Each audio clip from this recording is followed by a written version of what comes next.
जैसा कि मैंने आपसे पिछले भाग में कहा था कि हम फिर मिलेंगे, तो मैं नम्रता बुलदेव श्री राम शिक्षा महाविद्यालय से आपके सामने फिर एक बार उपस्थित हूँ, आपके मेजरमेंट ऑफ इंटेलिजेंस या बुद्धि परीक्षण के द्वितीय भाग को लेकर के। आज यहाँ पर हम द्वितीय भाग को जानेंगे, समझेंगे। बुद्धि का मापन, ये द्वितीय भाग है। इसमें बचे हुए बिंदुओं को हम आगे समझेंगे। तो चलिए आगे शुरू करते हैं। बुद्धि परीक्षण के प्रकार।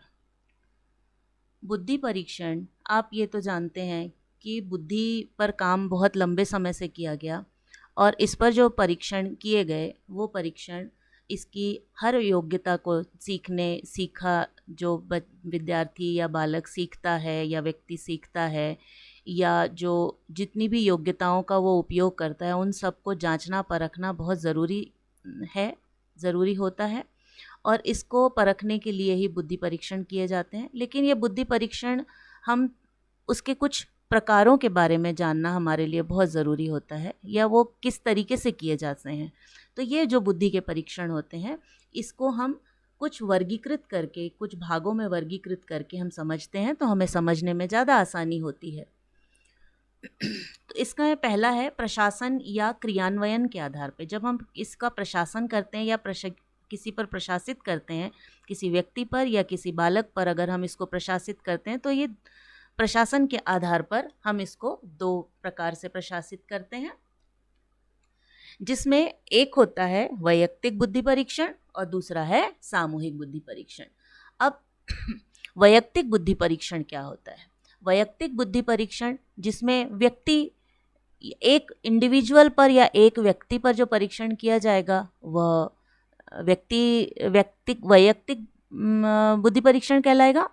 और दूसरा होता है जो सामूहिक बुद्धि परीक्षण। मतलब कभी कभी ऐसी आवश्यकता पड़ती है बुद्धि के परीक्षण के अंतर्गत कि जब हमको परीक्षण को सामूहिक रूप से या पूरी कक्षा पर अप्लाई करना है या किसी समूह पर अप्लाई करना है, उपयोग करना है, तो ऐसे समय में हम सामूहिक बुद्धि परीक्षण करते हैं। तो ये प्रशासन के आधार पे दो प्रकार होते हैं। फिर है हमारा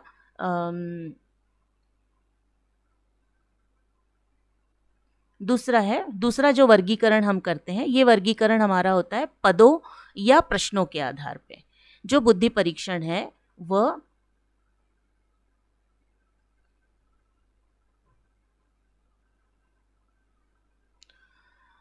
पदों या प्रश्नों के आधार पर, तो शाब्दिक बुद्धि परीक्षण, अशाब्दिक बुद्धि परीक्षण, क्रियात्मक बुद्धि परीक्षण और अभाषाई बुद्धि परीक्षण। शाब्दिक और अशाब्दिक आप समझ रहे हैं, जिसमें भाषा का प्रयोग होता है। अशाब्दिक जिसमें भाषा का प्रयोग नहीं होगा। क्रियात्मक बुद्धि परीक्षण जो क्रियात्मक तरीके से या जिसको हम कार्य के आधार पर हम जिसको देखते हैं वह कहलाता है। और अभाषीय जिसके अंतर्गत भाषा का बिल्कुल भी उपयोग नहीं होता है। चलिए हम एक एक करके सबको समझेंगे, सबको जानेंगे। तो पहला है हमारा प्रशासन के आधार पर या क्रियान्वयन के आधार पर जो बुद्धि परीक्षण होते हैं वो कैसे। व्यक्तिगत बुद्धि परीक्षण, मैंने आपको बताया कि ये एक समय में एक ही व्यक्ति पर प्रशासित किया जा सकता है और इसका प्रशासन जो प्रशासित किया जाता है उसका क्रियान्वयन थोड़ा खर्चीला हो जाता है, क्योंकि एक ही व्यक्ति पर एक समय में एक ही पर किया जाता है। और यह परीक्षण जो होता है आमतौर पर छोटे बच्चों पर किया जाता है, क्योंकि छोटे बच्चों को इस परीक्षण के अंतर्गत जो प्रयोग करता है और जो प्रायोज्य है उनके बीच में बहुत अच्छे अंतरंग संबंध उनके अंतर्गत बन जाते हैं, या उनको बहुत आपसी संबंध, बहुत अच्छा तालमेल बैठाने की आवश्यकता होती है, जो वैयक्तिक बुद्धि परीक्षण के अंतर्गत बहुत अच्छे से किया जा सकता है। तो इसलिए ये जो वैयक्तिक बुद्धि परीक्षण होता है ये आमतौर पे छोटे बच्चों के स्तर पे काम किया जाता है। इसमें कोहास ब्लॉक टेस्ट है या बिने साइमन परीक्षण है, ये एक इंडिविजुअल पर किए जाते हैं या वैयक्तिक रूप से किए जाते हैं। जो भाटिया बैटरी के अंतर्गत आप कोहास ब्लॉक टेस्ट करते हैं वो आप जानते हैं, तो वही परीक्षण जो होता है ये वैयक्तिक बुद्धि परीक्षण होता है। फिर है दूसरा सामूहिक बुद्धि परीक्षण। सामूहिक बुद्धि परीक्षण नाम से ही स्पष्ट हो रहा है कि जिसमें दो या दो से अधिक व्यक्तियों या बालकों पर प्रशासित किया जा सकता है। इसमें हम एक समय में एक से अधिक लोगों पर काम कर सकते हैं, तो ये कम खर्चीला भी होता है। और ज़्यादातर सामूहिक बुद्धि परीक्षण के अंतर में जो प्रायोज्य है और प्रयोगकर्ता के बीच में बहुत ज़्यादा करीबी संबंध होने की आवश्यकता नहीं है, या उनको बहुत कॉन्फिडेंस में लेने की आवश्यकता नहीं होती है। हम इसको सामूहिक रूप से प्रशासित करते हैं, तो इसलिए यह ज़्यादातर बड़े बच्चों पे, बड़ी कक्षाओं के बच्चों पर हम इसका प्रयोग करते हैं, या बड़े समूह पर इसका प्रयोग करते हैं। जैसे हमारे पास में जो परीक्षण है उसमें मैंने आपको पिछले इसमें बताया था, army alpha test, army beta test है, या जो ये सब सामूहिक बुद्धि परीक्षण है। फिर प्रयाग मेहता का जो डॉक्टर प्रयाग मेहता और डॉक्टर MC जोशी का जो मानसिक योग्यता परीक्षण है, ये सब परीक्षण जो है सामूहिक रूप से प्रयोग किए जाते हैं। ये सामूहिक बुद्धि परीक्षण होते हैं। फिर जो पदों के आधार पे, वो तो हमने देखा कि प्रशासन के आधार पे, अब हम जानते हैं कि पदों के आधार पे जो परीक्षण किए जाते हैं उनको, या प्रश्नों, पद यहाँ पर जो मापन के क्षेत्र में पद यानी प्रश्नों को बोला जाता है, या उसके एक एक इंडिविजुअल प्रश्नों को, तो उसके आधार पर जो, या उसके एकांशों के आधार पर जिसको बात करते हैं वह, तो उसके आधार पर ये जो 4 भाग होते हैं: शाब्दिक बुद्धि परीक्षण, अशाब्दिक बुद्धि परीक्षण, क्रियात्मक बुद्धि परीक्षण और अभाषाई बुद्धि परीक्षण। अब शाब्दिक बुद्धि परीक्षण 2 प्रकार के होते हैं। शाब्दिक बुद्धि परीक्षण के अंतर्गत 2 प्रकार होते हैं, एक शाब्दिक वैयक्तिक बुद्धि परीक्षण और एक शाब्दिक सामूहिक बुद्धि परीक्षण। बताइए, दोनों आप ध्यान से समझिए। शाब्दिक बुद्धि परीक्षण के अंतर्गत 2 प्रकार के परीक्षण आते हैं। एक है शाब्दिक वैयक्तिक बुद्धि परीक्षण और दूसरा है शाब्दिक सामूहिक बुद्धि परीक्षण। तो शाब्दिक बुद्धि परीक्षण के अंतर्गत उन परीक्षणों को लिया जाता है जिनमें पदों की संख्या जो लिखित रूप में होती है। इसमें लिखित भाग को ज़्यादा महत्व, क्योंकि भाषा को ज़्यादा महत्व दिया जाता है। इसमें जो इंस्ट्रक्शंस दिए जाते हैं वो भी भाषा में के रूप में दिए जाते हैं, और इसको लिखित रूप से। इसमें जो प्रशिक्षक होता है, जो परीक्षण करने वाला होता है, उसका प्रशिक्षित होना बहुत ज़्यादा ज़रूरी नहीं होता, क्योंकि ये इसमें भाषा का प्रयोग किया जाता है, इंस्ट्रक्शंस लिखे हुए होते हैं और पढ़े लिखे लोगों के ऊपर इसको प्रशासित करना पड़ता है।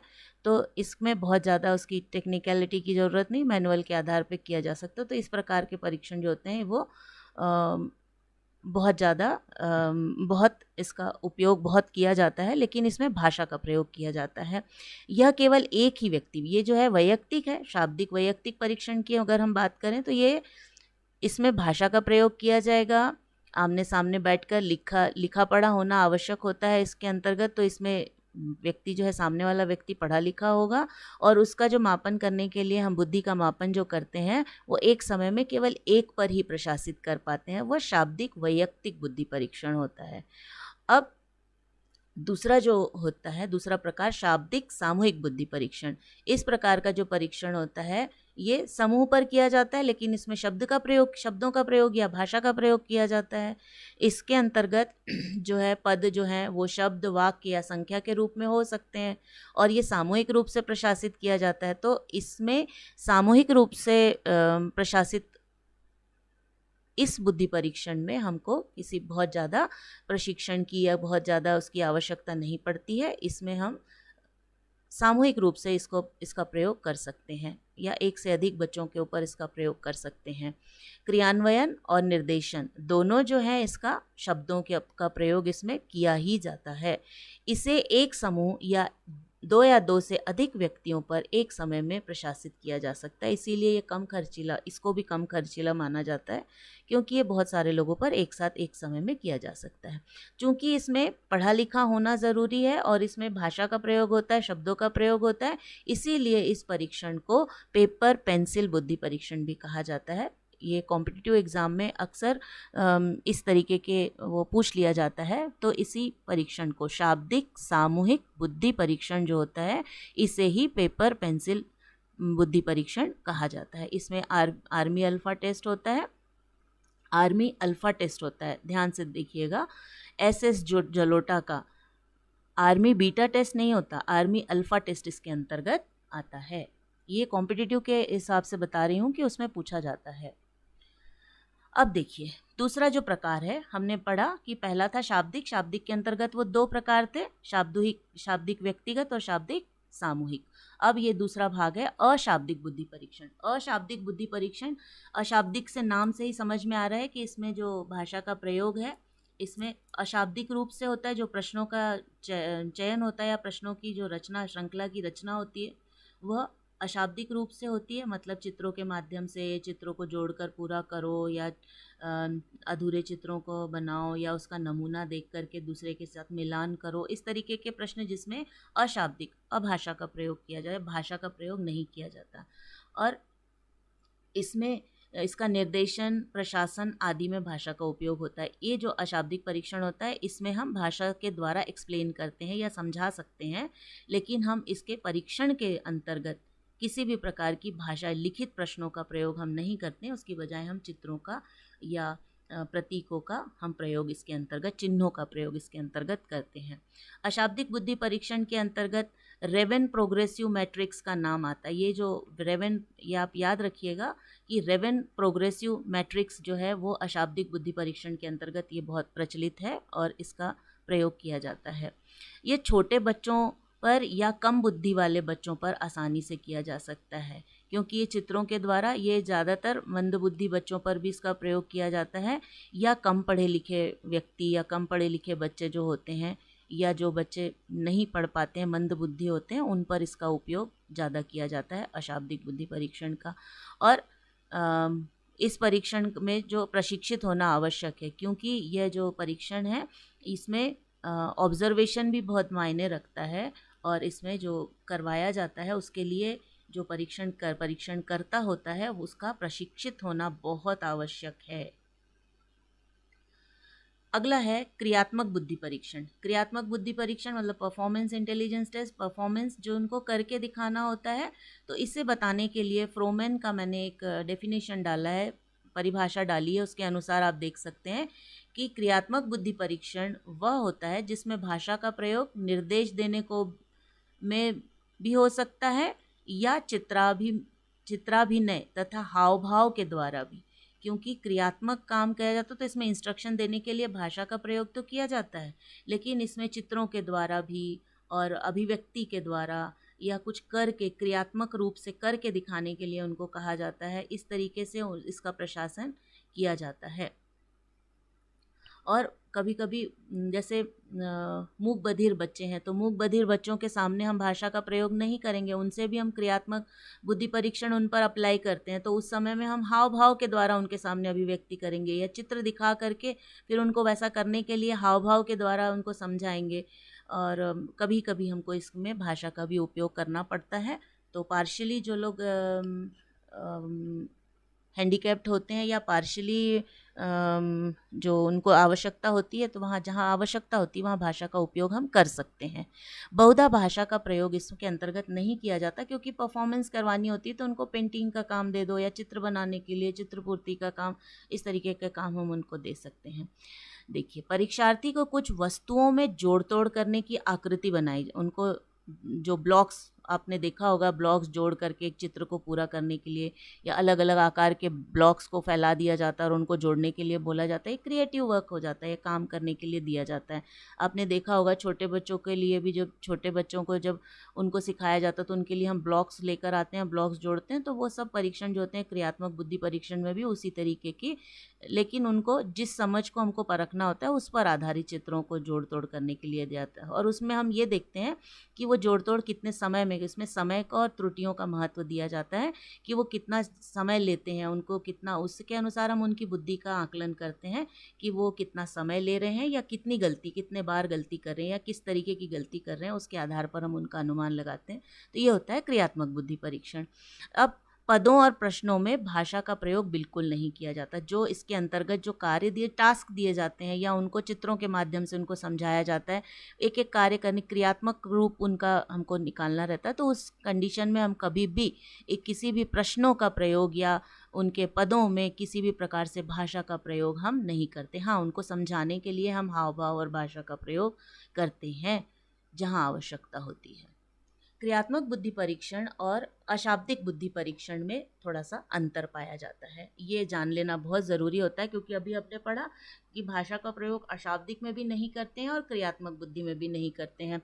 तो अशाब्दिक बुद्धि परीक्षण में वस्तुओं को वास्तविक रूप में नहीं बल्कि उनके चित्र बनाकर व्यक्ति के सामने प्रस्तुत किया जाता है।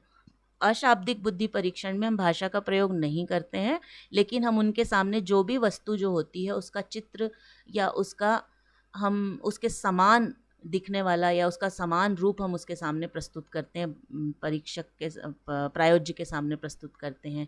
जबकि क्रियात्मक बुद्धि परीक्षण जो होता है उसमें वस्तु को वास्तविक रूप को परीक्षार्थी के सामने दिखाया जाता है और फिर उसमें जोड़ तोड़ कराई जाती है। मतलब यहाँ पर देखिए, अशाब्दिक के अंतर्गत हम उसके सामने किसी प्रकार का हम कोई चित्र को सामने प्रस्तुत करते हैं अशाब्दिक के अंतर्गत, और उसको हम उसका समान रूप नहीं, हम उसको उसमें कुछ करने के लिए देते हैं, या हम उसको चित्र को पूरा करने के लिए देते हैं, या हमने आधी पेंटिंग आधी बना के दी या कोई थीम दे दी और उसके ऊपर हम उसको काम करने के लिए बोलते हैं। हम इस तरीके का कार्य हम उसके अंतर्गत कराते हैं। लेकिन क्रियात्मक के अंतर्गत हम प्रतिरूप उसके सामने प्रस्तुत करते हैं और उसके अनुसार हम उसको जोड़ तोड़ करने के लिए बोलते हैं, उसको करने मतलब क्रियात्मक रूप से वो किस तरीके से उसका इम्प्लीमेंट करता है या उसका प्रयोग करता है, हम उसको देखते हैं।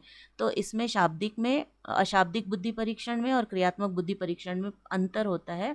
इसको आपको जान लेना बहुत ज़रूरी है। लेकिन दोनों ही परीक्षणों में समानता इसलिए देखी जाती है क्योंकि दोनों में भाषा का प्रयोग नहीं होता है। अशाब्दिक में भी नहीं होता, क्रियात्मक में बस उसमें बस विषय वस्तु को किस तरीके से प्रस्तुत किया जा रहा है या विषय वस्तु को किस तरीके से उनके द्वारा कार्य करवाया जा रहा है, इस पर आधारित होता है। सबसे पहले क्रियात्मक बुद्धि परीक्षण का उपयोग 1866 में प्रचलन में आया और सामने आया। उसके बाद में जो क्रियात्मक बुद्धि परीक्षण के अंतर्गत कोहास ब्लॉक टेस्ट है या अलेक्जेंडर का पासेलोंग टेस्ट है, जो आप भाटिया बैटरी के अंतर्गत जिनका उपयोग करते हैं, वह जो टेस्ट है, वो परीक्षण जो है वो क्रियात्मक बुद्धि परीक्षण के अंतर्गत आते हैं, जिसमें ब्लॉक्स को सरकाकर एक आकृति उनके सामने दे दी जाती है। आपने देखा होगा कि उसमें एक चित्र होता है और उस चित्र के आधार पर आपको उसका प्रतिरूप, आपके जो छोटा सा ब्लॉक होता है जिसमें आपको गुटके दिए रहते हैं, वो गुटके के कलर को मैच करके वैसा ही बनाया जाता है। तो ये क्रियात्मक के अंतर्गत होता है, क्रियात्मक बुद्धि परीक्षण कहलाता है। अब अभाषाई बुद्धि परीक्षण, ये चौथा प्रकार है और ये भी समझने लायक है, बहुत समझने की आवश्यकता है कि अभाषाई बुद्धि परीक्षण जो होता है, इसमें पदों और प्रश्नों में इसमें भी भाषा का प्रयोग बिल्कुल भी नहीं किया जाता। अभाषाई से ही समझ में आता है कि इसमें भाषा का प्रयोग नहीं किया जाता है। इसमें परीक्षार्थी को निर्देश हाव भाव और चित्र भाव के द्वारा, क्योंकि अभाषाई परीक्षा का प्रयोग एक्सक्लूसिवली मूक बधिर बच्चों पर भी इसका प्रयोग किया जाता है, छोटे बच्चों पर किया जाता है ज़्यादातर, या बड़े भी बच्चे लेकिन मानसिक रूप से जो विकृत बच्चे होते हैं उन पर किया जाता है, मूक बधिरों पर किया जाता है। तो उस समय इन पे भाषा की बजाय इनके हाव भाव और चित्रों के चित्र अभिनय के द्वारा इसको इनके सामने प्रस्तुत किया जाता है। और इन परीक्षणों में प्रशिक्षार्थियों को वस्तुओं में जोड़ तोड़ करके कोई आकृति न बनाकर चित्र के आधार पर चित्र बनाने को दिया जाता है। मतलब उनको जो चित्र है वो जो दिखाया जाता है सामने और उसके आधार पर उनको उसकी कॉपी करने के लिए बोला जाता है, या लगभग वैसा ही नमूना उनको बनाने के लिए दिया जाता है, या छोटा फ्रेम दिया हुआ है उनको बड़ा करके करने के लिए, वो अलग अलग जैसा जिस तरीके का होता है, या उनका जो कैसा कर रहे हैं उस दौरान उनका व्यवहार कैसा है उस दौरान, वो ज़्यादातर ये मंदबुद्धि बच्चों के ऊपर या मूक बधिर बच्चों के ऊपर या ऐसे जो मानसिक रूप से विकृत बच्चे होते हैं उन पर इसका प्रयोग किया जाता है, उनसे वैसा करवाया जाता है। तो इसके अंतर्गत जो एग्जाम्पल हैं वो है कैटल द्वारा निर्मित संस्कृति मुक्त परीक्षण, जिसमें फ्री एटमॉस्फेयर में उनसे वो काम करवाए जाते हैं, जो कार्य उनसे परीक्षण उन पर किया जाता है। और दूसरा है ड्रॉ ए मैन परीक्षण, जो है ये परीक्षण अभाषाई बुद्धि परीक्षण के अंतर्गत आते हैं। अब देखिए, यहाँ पर मैंने आपको आपकी सुविधा के लिए यहाँ पर थोड़ा सा वर्णन करने की कोशिश की है वैयक्तिक जो बुद्धि परीक्षण होते हैं और सामाजिक जो सामूहिक बुद्धि परीक्षण होते हैं, इनमें अंतर होता है। तो इनके अंतर को थोड़ा सा आपके सामने प्रस्तुत करने की कोशिश की हूँ, क्योंकि ये पूछा जाता है ये अक्सर, या हमें इस तरीके से हमको ये समझना चाहिए। तो ये तो आपने देखा ही, अभी हमने समझा है कि इनके द्वारा एक समय में एक ही व्यक्ति पर व्यक्तिगत परीक्षण किए जाते हैं और सामूहिक परीक्षण में एक से अधिक पर किया जा सकता है। फिर व्यक्तिगत में प्रशासन में समय अधिक लगता है, और वैयक्तिक जो सामूहिक बुद्धि परीक्षण में व्यक्तियों की संख्या अधिक होती है, तो इसके प्रशासन में समय कम लगता है, कम समय में ज़्यादा लोगों पर प्रशासित कर सकते हैं। फिर इन परीक्षणों में व्यक्तियों की बुद्धि का मापन के लिए जो भी आवश्यक होता है कि परीक्षणकर्ता जो है वो प्रशिक्षित होना चाहिए। लेकिन जो सामूहिक बुद्धि परीक्षण है, इसमें इंस्ट्रक्शंस दे दिए जाते हैं और उसके अनुसार बच्चे करते हैं, क्योंकि बड़े बच्चों पर सॉल्व किया जाता है, बड़े बच्चों पर प्रशासित किया जाता है, तो इसलिए उनको समझा दिया जाता है और उसके बाद उसमें बहुत ज़्यादा टेक्निकल उसकी ज़रूरत नहीं पड़ती। इसलिए परीक्षण जब किया जाता है तो उसमें परीक्षणकर्ता को बहुत ज़्यादा प्रशिक्षित होने की आवश्यकता नहीं होती है। फिर जो व्यक्तिगत बुद्धि परीक्षण होते हैं, इन परीक्षणों में बुद्धि का मापन समय सीमा नहीं होती है, और इनमें जो जो सामूहिक रूप से करवाए जाते हैं उनको एक लिमिट के अंदर सब एक ही समय सीमा के अंतर्गत कार्य करना होता है। तो इसमें समय सीमा निर्धारित होती है, लेकिन व्यक्तिगत में निर्धारित नहीं होती। ऐसे कुछ अंतर हैं, जो बेसिक अंतर हैं, जिनको हमको पता होने चाहिए कि इन परीक्षणों में कम आयु के बच्चों पे इसको प्रशासित करते हैं, इसको मैच्योर बच्चे या बड़े बच्चों के ऊपर प्रशासित करते हैं। फिर इसमें परीक्षण में का जो मुख्य अशाब्दिक प्रकार, इसके अंतर्गत व्यक्तिगत के अंतर्गत अशाब्दिक प्रकार होते हैं, लेकिन जो सामूहिक बुद्धि परीक्षण होते हैं इसमें शाब्दिक प्रकार का प्रयोग किया जाता है। फिर जो वैयक्तिक बुद्धि परीक्षण होते हैं, इनमें विश्वसनीयता अधिक होती है, लेकिन सामूहिक की विश्वसनीयता अधिक नहीं होती है। फिर इन परीक्षणों में आवश्यकता अनुसार प्रश्नों के क्रम को बदल सकते हैं व्यक्तिगत में, क्योंकि हम वहीं पर हम आमने सामने, मैंने आपको बताया था कि वैयक्तिक बुद्धि परीक्षण में परीक्षणकर्ता और जो प्रायोज्य होता है उनके बीच में बहुत अच्छा संबंध होता है, या बहुत नज़दीकी संबंध होता है। तो इस समय इनमें प्रश्नों का बदलाव भी संभव हो जाता है। लेकिन जो सामूहिक बुद्धि परीक्षण होते हैं, ये सामूहिक बुद्धि परीक्षण निर्धारित होते हैं और निश्चित होते हैं, और इनको हम समय पर फेरबदल नहीं, इनके क्रम में फेरबदल हम नहीं कर सकते। फिर इन परीक्षणों में नकल की संभावना नहीं होती, क्योंकि हम मैन टू मैन हम कांटेक्ट में रहते हैं या बच्चे के साथ सीधे संपर्क में रहते हैं, तो यहाँ पर नकल की संभावना कम होती है। लेकिन सामूहिक बुद्धि परीक्षण में नकल की संभावना अधिक होती है। फिर इन परीक्षणों का उपयोग अनपढ़ लोगों पर किया जा सकता है, लेकिन सामूहिक बुद्धि परीक्षण जो है, इनका प्रयोग हम पढ़े लिखे लोगों पर ही कर सकते हैं, अनपढ़ लोगों पर नहीं कर सकते हैं। फिर इन परीक्षणों का प्रशासन के समय जो परीक्षण करता होता है, वो परीक्षार्थी के बीच में, मैंने बताया, औपचारिक संबंध होता है, अनौपचारिक संबंध होता है, मतलब बहुत क्लोज होता है, और इसमें केवल फॉर्मल रिलेशन होता है, या औपचारिक रूप से हम सामूहिक परीक्षण के अंतर्गत प्रायोज्य और प्रयोगकर्ता के बीच का संबंध औपचारिक होता है। फिर इन परीक्षणों में योग्यता का जो अच्छा प्रदर्शन कर सके, इंडिविजुअल अपना परफॉर्मेंस अच्छे से दे सकता है। और जो सामूहिक बुद्धि परीक्षण होते हैं, इसमें संभावना कम होती है, क्योंकि हमको एक किसी इंडिविजुअल के अगर बहुत अच्छा टैलेंटेड है तो भी वो भीड़ में या ज़्यादा लोगों के बीच में हम उसमें बहुत ज़्यादा ध्यान नहीं दे पाते हैं, या हम इसमें इंडिविजुअल अटेंशन नहीं दी जा सकती। तो ऐसे कुछ बातें हैं जिनको हमको जान लेना बहुत ज़रूरी है, क्योंकि ये अक्सर पूछा जाता है, व्यक्तिगत और सामूहिक बुद्धि परीक्षणों में अंतर। ये आपको बहुत बारीकी से जान लेना चाहिए, समझ लेना चाहिए। अब मैं अगला आपके लिए जो बिंदु रखी हूँ वो है शाब्दिक और अशाब्दिक बुद्धि परीक्षण। इनमें भी अंतर समझ लेना चाहिए, ये भी अंतर मायने रखता है कि शाब्दिक बुद्धि परीक्षण और अशाब्दिक बुद्धि परीक्षण। तो शाब्दिक बुद्धि परीक्षण के अंतर्गत भाषा का प्रयोग होता है प्रश्नों में, या जो उसमें पदों में भाषा का प्रयोग होता है, और अशाब्दिक बुद्धि परीक्षण जो होते हैं, इनमें भाषा का प्रयोग न करके या कम करके इसमें जो चित्रों का या उस तरीके की सामग्री जो होती है, जो चीज़ों को दिखाना, प्रदर्शित करना, इस तरह की अशाब्दिक के अंतर्गत प्रयोग किया जाता है। फिर जो शाब्दिक परीक्षण होते हैं, इसमें पदों में के उत्तर भाषा के माध्यम से देने पड़ते हैं। जो इसमें इंडिविजुअल होते हैं, जो शाब्दिक के अंतर्गत जिस भाषा का परीक्षण है या जिस तरीके से पूछा जा रहा है, जिस तरीके का शब्द रचना है, उस तरीके के उत्तर हमको प्राप्त करने होते हैं।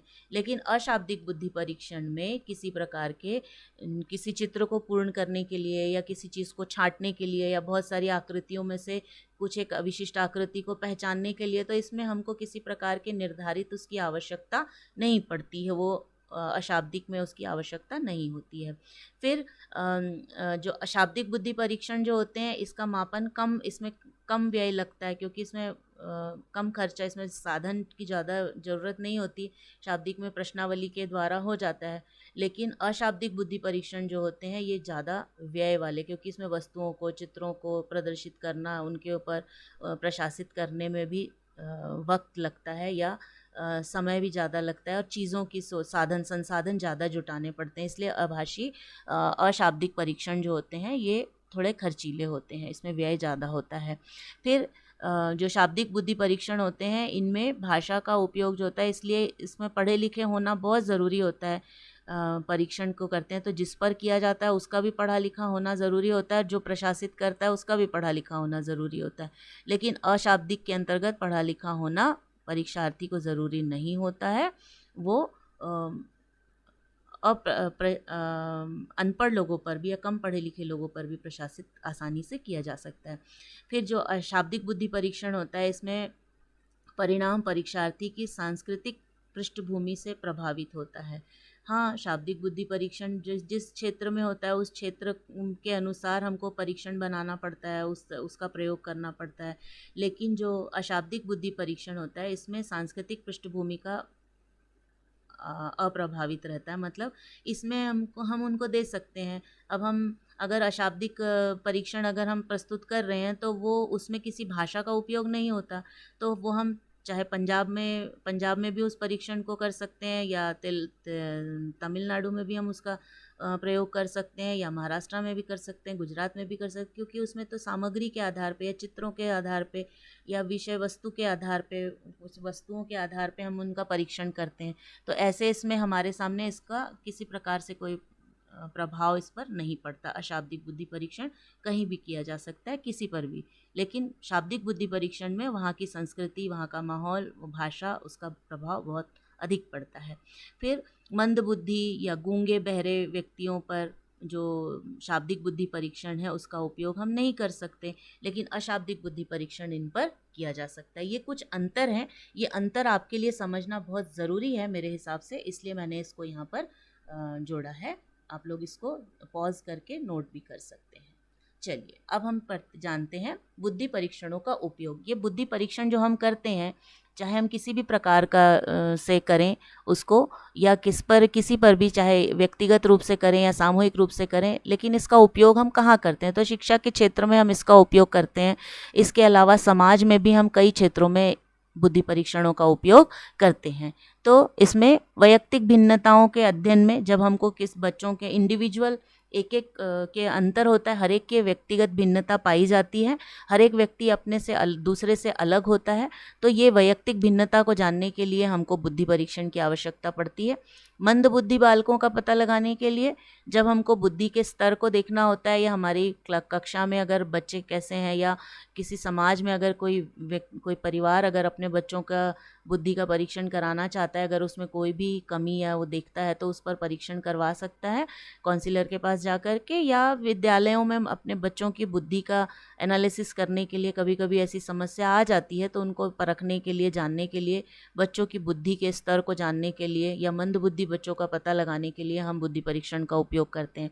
फिर शिक्षा के क्षेत्र में तो हम बुद्धि का परीक्षण करते ही हैं कि कौन बच्चा, अगर हमारे पास में क्लास में कई प्रकार के 40 बच्चे हैं, तो 40 बच्चों में सबकी बुद्धि अलग अलग होगी, तो हमको अगर ये बुद्धि, हम अगर सामान्य बुद्धि परीक्षण उन पे अप्लाई करते हैं, उन पर करते हैं, तो हमको पता चल जाता है कि किस क्षेत्र में बच्चा कमज़ोर जा रहा है, या उसका कैसा है, ग्रास्पिंग कैसी है, कौन कितना जल्दी या देर से या सामान्य रूप से सीख सकता है, किस पर कितनी मेहनत करनी। तो शिक्षक के लिए बहुत सुविधाजनक होता है, इसलिए शिक्षा के क्षेत्र में बुद्धि परीक्षण किया जाता है, बहुत उपयोगी होता है। होता है। फिर अनुशासन से संबंधित समस्याओं के अध्ययन में जब हमको अनुशासन रखना होता है तो अनुशासन की परख करने के लिए या जांचने के लिए शालेय वातावरण में या एडमिनिस्ट्रेशन में या किसी भी क्षेत्र में हमको बुद्धि के स्तर को जान लेने के लिए हमको इस प्रकार के परीक्षणों की आवश्यकता पड़ती है। व्यवसाय में उपयोग करने के लिए जब हम बच्चों की बुद्धि का परीक्षण करते हैं, बुद्धि के अंतर्गत हम केवल बुद्धि का परीक्षण मतलब इसके अंतर्गत कई घटक होते हैं, जैसे उनकी रुचि है या उनके सीखने की प्रक्रिया है या उनकी योग्यता है, उनकी क्षमता है, इस सब चीज़ें भी बुद्धि के अंतर्गत समाहित होती हैं, उनकी उपलब्धि है, तो ये सब कई चीज़ें प्रभावित होती हैं। तो व्यवसाय के क्षेत्र में भी बुद्धि का परीक्षण, व्यावसायिक बुद्धि अलग से एक टॉपिक है, एक प्रकरण है, बुद्धि का एक क्षेत्र है। तो व्यवसाय के क्षेत्र में भी बुद्धि को परखने के लिए, व्यावसायिक बुद्धि को जांचने के लिए परीक्षण की आवश्यकता पड़ती। फिर सेना के क्षेत्र में, सेना में भी बुद्धि का विशेष महत्व होता है, क्योंकि सेना में जो स्ट्रेटजी बनाई जाती है या जिस प्रकार के सैनिकों को जो कार्य दिए जाते हैं उस कार्य में उनके बुद्धि का विशेष महत्व होता है और उसको परखने के लिए भी बुद्धि परीक्षण की आवश्यकता होती है। फिर सामान्य शैक्षिक स्तर को जानने के लिए जब हमको इन जनरल बुद्धि का परीक्षण शिक्षा के क्षेत्र में हम बात कर चुके हैं, और व्यक्तित्व मूल्यांकन के लिए भी, किसी व्यक्ति के व्यक्तित्व को परखने के लिए, जानने के लिए भी कई बार हमको बुद्धि परीक्षणों की आवश्यकता पड़ती है।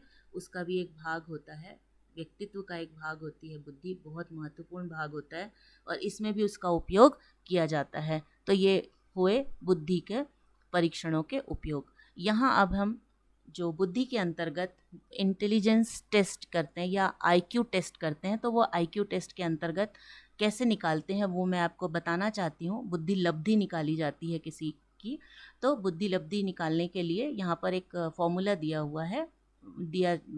गया हुआ है बुद्धि के क्षेत्र में।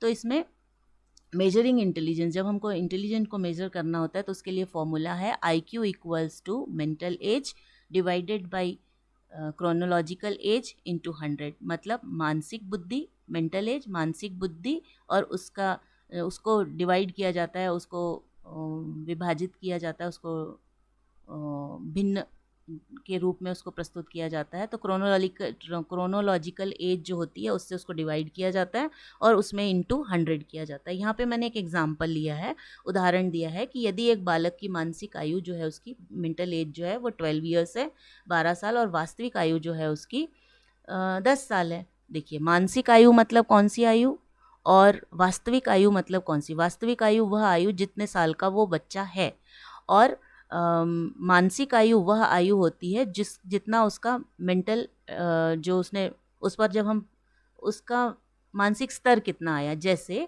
आप अगर किसी पर प्रशासित करते हैं, कोई परीक्षण करते हैं, तो उसकी परीक्षण के बाद जो प्राप्तांक उसको प्राप्त होते हैं वही उसकी मानसिक आयु कहलाएगी, वो हम उसकी मानसिक आयु को लेते हैं। और जो उसकी वास्तविक आयु है, वास्तविक आयु जो जिस उम्र का वो है, तो जब अगर कोई बच्चा अपनी एज से ज़्यादा, जैसे अगर हम 10 साल के बच्चे के ऊपर परीक्षण कर रहे हैं और वो अगर 12 साल के बच्चों के लिए जो प्रश्नों को अगर वो हल कर लेता है तो हम उसको एक्स्ट्रा ब्रिलियंट मानेंगे, अपने स्तर से ऊंचा मानेंगे। लेकिन अगर बच्चा 10 साल का है और वो 8 साल के बच्चों के भी लायक का भी प्रश्नों को हल नहीं कर पा रहा है, तो उसकी मानसिक योग्यता जो होगी, उसकी वास्तविक मानसिक आयु जो होगी वो कम होगी, क्योंकि वो अपने स्तर से कम स्तर का भी के प्रश्नों को भी हल वो नहीं कर पाता। तो इस तरीके से मानसिक आयु को हम परीक्षण जब करते हैं विद्यार्थी पर या बालक पर या व्यक्ति पर, तो वह अपने स्तर के जितने भी जो भी उत्तर उससे अपेक्षित होते हैं उस आयु वर्ग के प्रश्नों को हल करता है, या उससे ज़्यादा उससे कम जो भी करता है वह उसकी मानसिक आयु, परीक्षण के द्वारा प्राप्त प्राप्तांक उसकी मानसिक आयु होती है, और वास्तविक आयु जो उसकी वास्तविक आयु होती है, उम्र होती है, वह उसकी वास्तविक आयु होती है। तो अब हम यहाँ पर मेंटल एमए बोलते हैं मेंटल एज को, उसकी जो मानसिक आयु है उसको हम डिवाइड करेंगे उसकी वास्तविक आयु क्रोनोलॉजिकल एज से हम करेंगे और उसमें 100 को गुना। तो यहाँ पर 12 वर्ष डिवाइडेड बाई 10 वर्ष, तो उसको जब उससे 12 वर्ष को 10 वर्ष से विभाजित करेंगे और गुणित 100 करेंगे तो यहाँ पर आ जाएगा हमारा 120। अब ये हमारा जो 120 IQ आया है, ये टर्मन महोदय ने चार्ट, हमने स्टार्टिंग में जो डिस्कशन किया था, ये टर्मन महोदय ने जो बुद्धि का लब्धि का चार्ट दिया था, इसके अनुसार देखिए अब हम इस चार्ट में, यही मानकीकृत चार्ट कहलाता है, यही चार्ट का उन्होंने इंट्रोड्यूस किया था उस समय अपने परीक्षण के दौरान, अपने संशोधन के दौरान, उनके प्रयोग में संशोधन के दौरान। तो अब देखिए इसमें हमारा आया 120, 120 वर्ष। अब ये वर्ष में था, आप देख लीजिए इसमें मानसिक आयु भी वर्ष में है और आपकी वास्तविक आयु भी वर्ष में है, तो जो हमारा उत्तर आएगा वो भी वर्ष में आएगा। तो 120 मतलब ये 120 जो आया हमारा, देखिए अब 120 नंबर कहाँ आएगा इसमें वो देख लीजिए। हाँ, तो 120 आ रहा है हमारा,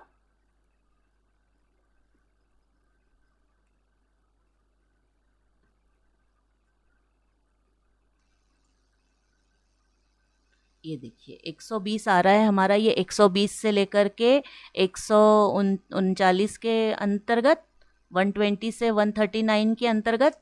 तो ये हमारे जो विद्यार्थी है या हमारा बालक है, उसका जो, उसकी हम व्याख्या कैसे करेंगे कि उसकी बुद्धि लब्धि वहाँ पर कितनी निकली, 120। तो वो है अति श्रेष्ठ बालकों की, मतलब वेरी सुपीरियर के अंतर्गत वो आएगा। तो इस तरीके से हम, ये स्टैंडर्डाइज चार्ट है, इस चार्ट के अंतर्गत उसकी बुद्धि लब्धि को हम ज्ञात कर सकते हैं। इसी तरीके से हमको, जब हम किसी भी प्रयोग में इसका प्रयोग करते हैं तो उसमें मैनुअल में दी गई चार्ट के अनुसार, या अगर कहीं टर्मन के यूज़ का, टर्मन का चार्ट इंटेलिजेंट टेस्ट के अंतर्गत किया जा रहा है, तो उसके आधार पर हम उसकी बुद्धि लब्धि निकाल सकते हैं। अब देखिए यहाँ पर हम थोड़ा सा रिवाइज कर लेते हैं कि जो इंटेलिजेंट टेस्ट थे वो हमने 2 प्रकार के पढ़े थे, इंडिविजुअल और ग्रुप टेस्ट, सामूहिक और व्यक्तिगत। अब इंडिविजुअल जो होते हैं, इंडिविजुअल के अंतर्गत देखिए आप वर्बल इंडिविजुअल जो टेस्ट होते हैं, व्यक्तिगत परीक्षण होते हैं, या तो वो शाब्दिक हो सकते हैं या फिर वो परफॉर्मेंस टेस्ट के बेस पे होते हैं। लेकिन ग्रुप टेस्ट जो होते हैं, ग्रुप टेस्ट कभी भी क्रियात्मक रूप से ये नहीं किए जा सकते या परफॉर्मेंस बेस्ड नहीं होते। ग्रुप टेस्ट जो होते हैं वो हमेशा वर्बल टेस्ट होते हैं या नॉन वर्बल प्रकार के टेस्ट हो सकते हैं। शाब्दिक या अशाब्दिक परीक्षण सामूहिक हो सकते हैं, लेकिन इंडिविजुअल टेस्ट जो होते हैं ये कभी भी ये जो वर्बल और नॉन वर्बल है, ये कभी भी इंडिविजुअल पे नहीं करते। ये ग्रुप टेस्ट के अंतर्गत वर्बल नॉन वर्बल आते हैं और इंडिविजुअल टेस्ट के अंतर्गत वर्बल और परफॉर्मेंस टेस्ट के अंतर्गत आते हैं। ये आपको अंतर समझ में आना चाहिए। ये कभी कभी कॉम्पिटिटिव एग्ज़ाम में इस तरीके का पूछ लेता है, कॉम्पिटिटिव के हिसाब से आपको ये बहुत उपयोगी रहेगा। Thank you. ये यहाँ पर मैंने प्रयत्न किया है कि जितना ज़्यादा हो सके आपका बुद्धि परीक्षण के अंतर्गत जो भी मैटर है, जो आपका है, उस प्रकरण को मैंने कवर करने का पूरी कोशिश की है और आशा करती हूँ कि आप इसका फ़ायदा उठाएंगे। और यहाँ पर हमारा ये जो वीडियो है इसका दूसरा भाग यहाँ समाप्त होता है और इसके साथ ही मैं आपको शुभकामनाएं देती हूँ और आपसे आशा करती हूँ कि आप मेरा ये वीडियो पसंद करेंगे। आगे फिर मैं आपके सामने एक नया विषय लेकर के फिर से उपस्थित होंगी। थैंक यू, धन्यवाद। आपका दिन मंगलमय हो। Please like, share and subscribe my channel. Thank you.